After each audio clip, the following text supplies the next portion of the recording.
చీమల జీవన విధానం, ఒక చిన్న కథ, ఒక పెద్ద పాఠం.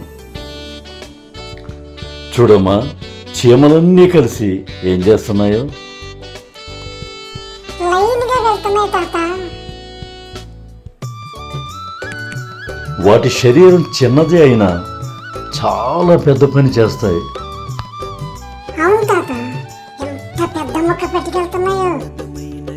చీమ కంటే పెద్దది.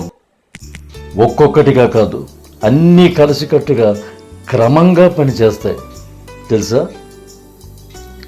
ఈవేళ నువ్వు చేసేది చిన్న పని అయినా రేపు అతిపెద్ద ఫలితాన్ని ఇస్తుంది అది. అవునా తాత?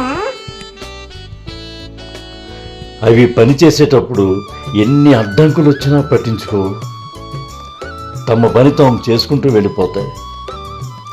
పడిపోతే లేస్తాయి, మళ్ళీ మళ్ళీ ప్రయత్నం చేస్తాయి. నిజమా తాత? అలాగా? అవును, ఒకటి అలసిపోతే మరొకటి దానికి సహాయం చేస్తుంది. అవును తాత, కొన్ని కింద పడిపోతుంటే పైన గట్టిగా పట్టుకునే వాటిని.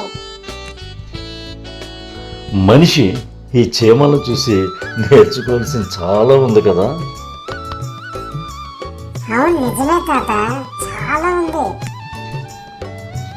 ఒకే లక్ష్యం, ఒకే దిశ, కలిసి పనిచేయడం, అదే వీటి విజయ రహస్యం.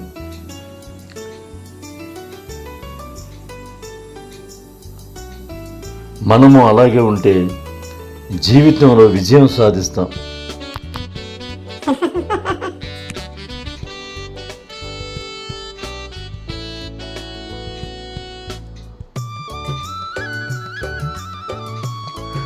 చీమను చిన్నది అనుకోవద్దు, దాని కష్టాన్ని, క్రమశిక్షణను గౌరవించాలి.